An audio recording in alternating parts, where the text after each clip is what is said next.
British Columbia ਦੇ highway 97 ਦੇ ਨੇੜੇ ਸੈਂਕੜੇ ਲੋਕਾਂ ਨੂੰ ਘਰ ਖਾਲੀ ਕਰਨ ਦੇ ਵਾਸਤੇ ਕਿਹਾ ਜਾ ਰਿਹਾ ਹੈ।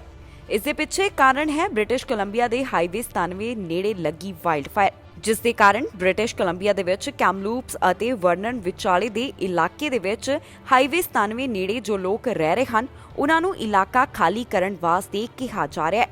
ਇਸ ਦੌਰਾਨ ਲੋਕਾਂ ਨੂੰ ਅਪੀਲ ਕੀਤੀ ਜਾ ਰਹੀ ਹੈ ਕਿ ਆਪਣੇ ਘਰ ਖਾਲੀ ਕਰਕੇ ਉਹ ਕਿਸੇ ਸੁਰੱਖਿਅਤ ਥਾਂ ਦੇ ਉੱਪਰ ਪਹੁੰਚ ਜਾਣ। ਜਾਣਕਾਰੀ ਦੇ ਮੁਤਾਬਕ ਇਸ ਇਲਾਕੇ ਦੇ ਵਿੱਚ 325 ਸਕੁਆਇਰ ਕਿਲੋਮੀਟਰ ਦੇ ਵਿੱਚ ਵਾਈਲਡ ਫਾਇਰ ਲੱਗੀ ਹੋਈ ਹੈ। ਦੱਸ ਦਈਏ ਕਿ ਇਸ ਇਲਾਕੇ ਦੇ ਵਿੱਚ ਕਰੀਬ 600 ਲੋਕ ਰਹਿੰਦੇ ਹਨ, ਜਿਨ੍ਹਾਂ ਨੂੰ ਘਰ ਖਾਲੀ ਕਰਨ ਦੇ ਵਾਸਤੇ ਕਿਹਾ ਗਿਆ। ਦੱਸਣਯੋਗ ਹੈ ਕਿ ਬ੍ਰਿਟਿਸ਼ ਕੋਲੰਬੀਆ ਦੇ ਵਿੱਚ ਜੰਗਲ ਦੀ ਅੱਗ ਦਾ ਕਹਿਰ ਦੇਖਣ ਨੂੰ ਮਿਲ ਰਿਹਾ ਹੈ। ਬ੍ਰਿਟਿਸ਼ ਕੋਲੰਬੀਆ ਦੇ ਵਿੱਚ ਇਸ ਸਮੇਂ 286 ਦੇ ਕਰੀਬ ਐਕਟਿਵ ਵਾਈਲਡ ਫਾਇਰਸ ਹਨ। ਇਸ ਦੇ ਵਿੱਚੋਂ 42% ਵਾਈਲਡ ਫਾਇਰ ਨੂੰ ਬੇਕਾਬੂ ਦੱਸਿਆ ਗਿਆ ਹੈ।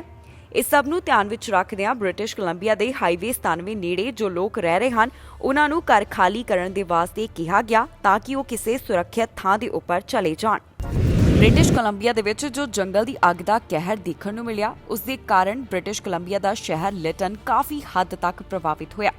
ਦਾ ਇੰਸ਼ੋਰੈਂਸ ਬਿਊਰੋ ਆਫ ਕੈਨੇਡਾ ਵੱਲੋਂ ਦੱਸਿਆ ਗਿਆ ਹੈ ਕਿ ਲਿਟਨ ਦੇ ਵਿੱਚ ਕਿੰਨਾ ਨੁਕਸਾਨ ਇਸ ਜੰਗਲ ਦੀ ਅੱਗ ਦੇ ਕਾਰਨ ਹੋਇਆ।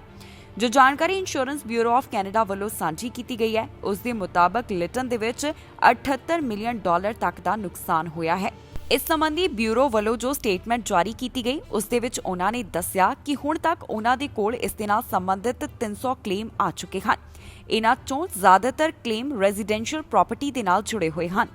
ਦੱਸਿਏ ਕਿ ਬ੍ਰਿਟਿਸ਼ ਕੋਲੰਬੀਆ ਦਾ ਸ਼ਹਿਰ ਲਿਟਨ ਇਸ ਜੰਗਲ ਦੀ ਅੱਗ ਦੇ ਨਾਲ ਕਾਫੀ ਜ਼ਿਆਦਾ ਪ੍ਰਭਾਵਿਤ ਹੋਇਆ ਹੈ। ਵੱਡੀ ਗਿਣਤੀ ਦੇ ਵਿੱਚ ਲੋਕਾਂ ਦੇ ਘਰ ਨੁਕਸਾਨੇ ਗਏ ਅਤੇ ਉਹ ਆਪਣੇ ਘਰਾਂ ਨੂੰ ਛੱਡਣ ਦੇ ਵਾਸਤੇ ਮਜਬੂਰ ਹੋ ਗਏ। ਇਸ ਇਲਾਕੇ ਦੇ ਵਿੱਚ ਅੱਗ ਕਿਉਂ ਲੱਗੀ ਸੀ, ਅਜੇ ਇਸ ਦੀ ਜਾਂਚ ਕੀਤੀ ਜਾ ਰਹੀ ਹੈ। RCMP ਦਾ ਕਹਿਣਾ ਹੈ ਕਿ ਅਜੇ ਤੱਕ ਇਹ ਸਪਸ਼ਟ ਨਹੀਂ ਹੋ ਸਕਿਆ ਕਿ ਇਸ ਖੇਤਰ ਦੇ ਵਿੱਚ ਜੰਗਲ ਦੀ ਅੱਗ ਕਿਵੇਂ ਲੱਗੀ ਸੀ। ਇਸ ਸੰਬੰਧੀ British Columbia wildfire services ਅਤੇ ਟਰਾਂਸਪੋਰਟੇਸ਼ਨ ਸੇਫਟੀ ਬੋਰਡ ਵੱਲੋਂ ਇਹ ਜਾਣਕਾਰੀ ਦਿੱਤੀ ਗਈ ਹੈ ਕਿ ਉਹਨਾਂ ਨੂੰ ਲੱਗਦਾ ਹੈ ਕਿ ਸ਼ਾਇਦ ਇਸ ਦੇ ਪਿੱਛੇ ਟ੍ਰੇਨ ਕਾਰਨ ਹੋ ਸਕਦਾ ਹੈ। ਦੱਸਣਯੋਗ ਹੈ ਕਿ British Columbia wildfire services ਦੇ ਵੱਲੋਂ ਦੱਸਿਆ ਗਿਆ ਹੈ ਕਿ 48 ਘੰਟਿਆਂ ਦੌਰਾਨ 2 ਦਰਜਨ ਦੇ ਕਰੀਬ ਨਵੀਆਂ ਫਾਇਰ ਸਪਾਰਕ ਹੋਈਆਂ। ਇਸ ਸਮੇਂ ਇੱਥੇ 270 ਦੇ ਕਰੀਬ ਐਕਟਿਵ ਫਾਇਰ ਹਨ, ਜੋ ਕਿ 10 ਦਿਨਾਂ ਦੇ ਵਿੱਚ ਇੱਕ ਵੱਡਾ ਅੰਕੜਾ ਹੈ। ਕੈਨੇਡਾ ਵੱਲੋਂ Canadian Experience Class Express Entry draw ਦਾ ਐਲਾਨ ਕੀਤਾ ਗਿਆ। ਇਸ ਡਰਾਅ ਦੇ ਵਿੱਚ ਪਿਛਲੇ ਡਰਾਅ ਦੇ ਮੁਕਾਬਲੇ CRS ਸਕੋਰ ਵਧ ਰਿਹਾ ਅਤੇ ਪਿਛਲੇ Canadian experience express Entry draw ਦੇ ਮੁਕਾਬਲੇ ਇਸ ਵਾਰ ਘੱਟ ਉਮੀਦਵਾਰਾਂ ਨੂੰ ਸੱਦੇ ਜਾਰੀ ਕੀਤੇ ਗਏ। ਜੋ ਡਰਾਅ ਕੈਨੇਡਾ ਵੱਲੋਂ ਅਗਸਤ 5 ਨੂੰ ਕੱਢਿਆ ਗਿਆ, ਉਸ ਦੇ ਤਹਿਤ 3000 ਐਕਸਪ੍ਰੈਸ ਐਂਟਰੀ ਉਮੀਦਵਾਰਾਂ ਨੂੰ PR ਵਾਸਤੇ ਅਪਲਾਈ ਕਰਨ ਦਾ ਮੌਕਾ ਦਿੱਤਾ ਗਿਆ। ਜਿਹੜੇ ਉਮੀਦਵਾਰਾਂ ਨੂੰ ਇਸ ਡਰਾਅ ਦੇ ਵਿੱਚ ਸੱਦੇ ਹਾਸਲ ਹੋਏ ਨੇ, ਉਹਨਾਂ ਨੂੰ ਘੱਟੋ-ਘੱਟ 404 CRS ਸਕੋਰਸ ਦੀ ਜ਼ਰੂਰਤ ਸੀ। ਦੱਸਿਏ ਕਿ ਪਿਛਲੇ CEC ਡਰਾਅ ਦੇ ਵਿੱਚ ਉਮੀਦਵਾਰਾਂ ਦੇ ਕੋਲ 357 ਸਕੋਰਸ ਹੋਣੇ ਜ਼ਰੂਰੀ ਸਨ।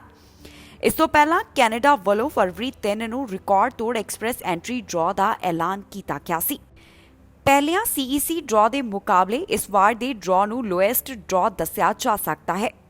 ਜ਼ਿਕਰਯੋਗ ਹੈ ਕਿ ਕੈਨੇਡਾ ਦੇ ਇਮੀਗ੍ਰੇਸ਼ਨ ਵਿਭਾਗ ਵੱਲੋਂ ਇਹ ਟੀਚਾ ਤੈਅ ਕੀਤਾ ਗਿਆ ਹੈ ਕਿ ਇਸ ਸਾਲ 4 ਲੱਖ ਤੋਂ ਵੱਧ ਇਮੀਗ੍ਰੈਂਟਸ ਦਾ ਸਵਾਗਤ ਕੀਤਾ ਜਾਵੇ, ਜਿਸ ਦੇ ਕਾਰਨ ਵੱਖ-ਵੱਖ ਸੂਬਿਆਂ ਵੱਲੋਂ ਵੀ ਡਰਾਅ ਕੱਢੇ ਜਾ ਰਹੇ ਨੇ। ਜਾਣਕਾਰੀ ਦੇ ਮੁਤਾਬਕ ਇਸ ਸਾਲ ਦੇ ਪਹਿਲੇ ਹਾਫ ਦੇ ਦੌਰਾਨ IRCC ਵੱਲੋਂ 1,43,000 ਨਵੇਂ PR ਦਾ ਸਵਾਗਤ ਕੀਤਾ ਜਾ ਚੁੱਕਿਆ ਹੈ, ਪਰ ਇਮੀਗ੍ਰੇਸ਼ਨ ਵਿਭਾਗ ਵੱਲੋਂ ਜੋ ਟੀਚਾ ਤੈਅ ਕੀਤਾ ਗਿਆ, ਉਸ ਨੂੰ ਪੂਰਾ ਕਰਨ ਦੇ ਵਾਸਤੇ ਹਰ ਮਹੀਨੇ 43,000 ਨਿਊਕਮਰਸ ਦਾ ਸਵਾਗਤ ਕਰਨਾ ਜ਼ਰੂਰੀ ਹੈ। ਮਾਮਲਾ ਟੈਕਸਸ ਤੋਂ ਸਾਹਮਣੇ ਆਇਆ, ਜਿੱਥੇ 25 ਮਾਈਗ੍ਰੈਂਟਸ ਨੂੰ ਲੈ ਕੇ ਜਾ ਰਹੀ ਵੈਨ ਹਾਦਸੇ ਦਾ ਸ਼ਿਕਾਰ ਹੋ ਗਈ। ਇਸ ਹਾਦਸੇ ਦੌਰਾਨ 10 ਜਾਣਿਆਂ ਦੀ ਮੌਤ ਹੋ ਗਈ ਅਤੇ ਇਸ ਦੇ ਨਾਲ ਹੀ 12 ਜਾਣੇ ਜ਼ਖਮੀ ਹੋਣ ਦੀ ਵੀ ਜਾਣਕਾਰੀ ਸਾਹਮਣੇ ਆਈ ਹੈ। ਲੋਕਲ ਮੀਡੀਆ ਰਿਪੋਰਟਾਂ ਤੋਂ ਜੋ ਜਾਣਕਾਰੀ ਹਾਸਲ ਹੋਈ, ਉਸ ਦੇ ਮੁਤਾਬਕ ਇਹ ਹਾਦਸਾ US ਮੈਕਸੀਕੋ ਬਾਰਡਰ ਤੋਂ 150 ਕਿਲੋਮੀਟਰ ਦੂਰ ਵਾਪਰਿਆ। ਜਾਣਕਾਰੀ ਮੁਤਾਬਕ ਜੋ ਵੈਨ 25 ਮਾਈਗ੍ਰੈਂਟਸ ਨੂੰ ਲੈ ਕੇ ਜਾ ਰਹੀ ਸੀ, ਉਹ ਆਊਟ ਆਫ ਕੰਟਰੋਲ ਹੋ ਗਈ, ਜਿਸ ਤੋਂ ਬਾਅਦ ਹਾਈਵੇ 281 ਦੇ ਉੱਪਰ ਇਹ ਵੈਨ ਹਾਦਸੇ ਦਾ ਸ਼ਿਕਾਰ ਹੋ ਗਈ। ਇਹ ਵੀ ਦੱਸਿਆ ਗਿਆ ਹੈ ਕਿ ਇਸ ਹਾਦਸੇ ਦੇ ਵਿੱਚ ਵੈਨ ਚਲਾਉਣ ਵਾਲੇ ਡਰਾਈਵਰ ਦੀ ਵੀ ਜਾਨ ਚਲੀ ਗਈ। ਇਸ ਘਟਨਾ ਸੰਬੰਧੀ ਅਜੇ ਵਧੇਰੇ ਅਪਡੇਟ ਸਾਂਝੀ ਨਹੀਂ ਕੀਤੀ ਗਈ। ਫਿਲਹਾਲ ਇਸ ਮਾਮਲੇ ਦੀ ਪੜਤਾਲ ਕੀਤੀ ਜਾ ਰਹੀ ਹੈ। ਹੁਣ ਤੱਕ ਦੀ ਜਾਣਕਾਰੀ ਮੁਤਾਬਕ ਇਹੀ ਪਤਾ ਚੱਲਿਆ ਹੈ ਕਿ ਟੈਕਸਸ ਦੇ ਵਿੱਚ ਜੋ 25 ਮਾਈਗ੍ਰੈਂਟਸ ਨੂੰ ਵੈਨ ਲੈ ਕੇ ਜਾ ਰਹੀ ਸੀ, ਇਹ ਹਾਦਸੇ ਦਾ ਸ਼ਿਕਾਰ ਹੋ ਗਈ, ਜਿਸ ਦੇ ਕਾਰਨ 10 ਜਾਣਿਆਂ ਦੀ ਮੌਤ ਅਤੇ 12 ਜਾਣੇ ਜ਼ਖਮੀ ਹੋਏ ਹਨ। ਸਤਿ ਸ਼੍ਰੀ ਅਕਾਲ ਜੀ, ਮੈਂ ਨਿਰਮਲ ਮਾਨ ਪੂਰਾ ਟੈਕਸ ਸੈਟਲਮੈਂਟ ਤੋਂ। ਇਹ ਤੁਸੀਂ ਵੀਡੀਓ ਦੇਖ ਰਹੇ ਸੀ ਟੀਵੀ ਪੰਜਾਬ ਦੇ ਉੱਤੇ। ਇਹੋ ਜਿਹੇ ਹੋਰ ਜਾਣਕਾਰੀ ਭਰਪੂਰ ਵੀਡੀਓ ਦੇਖਣ ਵਾਸਤੇ ਟੀਵੀ ਪੰਜਾਬ ਦੇ ਚੈਨਲ ਨੂੰ ਸਬਸਕ੍ਰਾਈਬ ਕਰੋ ਤੇ ਨਾਲ ਹੇਠ ਦਿੱਤੇ ਹੋਏ ਬੈਲ ਆਈਕਨ ਦੇ ਬਟਨ ਦਬਾਓ। ਸਤਿ ਸ਼੍ਰੀ ਅਕਾਲ।